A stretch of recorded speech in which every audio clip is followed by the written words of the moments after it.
We, the people of African descent, should develop the habit of spotting the psychological tools that were used against us. Tools that were used to subjugate our minds to a state of mental slavery.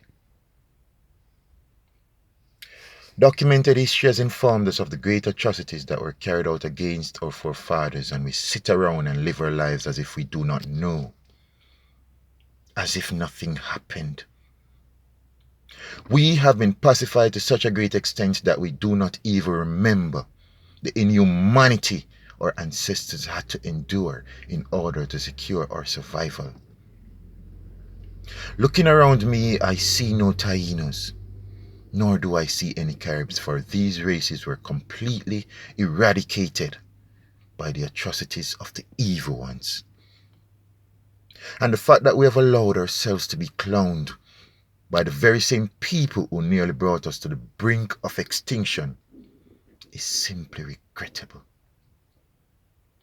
They tell us to forgive and to forget, but I dare say that we should never forget. And to even suggest that we do just adds insult to injury. How can we forget the fact that our forefathers were beaten to the brink of death, whipped till all the flesh was torn from their backs, branded like cattle as a means to show ownership, disfigured by cutting out their tongues and cutting off the breasts of the women for standing up for their own existence? How can we forget these things? You cannot even begin to imagine how they suffered, and yet we have allowed these very same people to fill our minds with rubbish about forgiveness. How dare they? How dare you?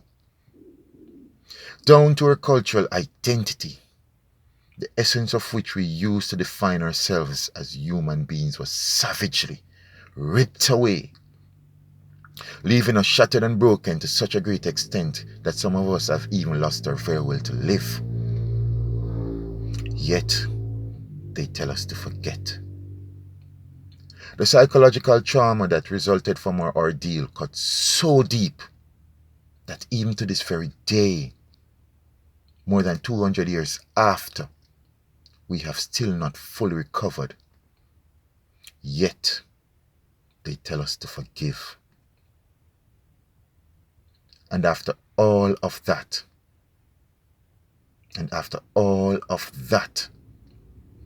they turned around and gave us a religion.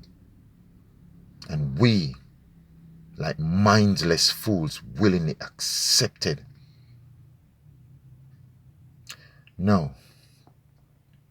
I do not proclaim to know much, but I have walked this earth. I have lived among men. And if I know nothing else, I know this.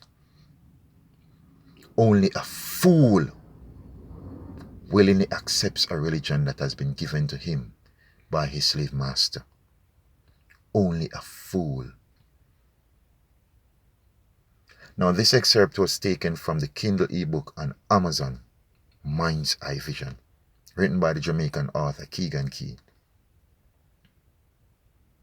We must learn to spot the deceptions of which we have been given. We must be able to see beyond the obvious,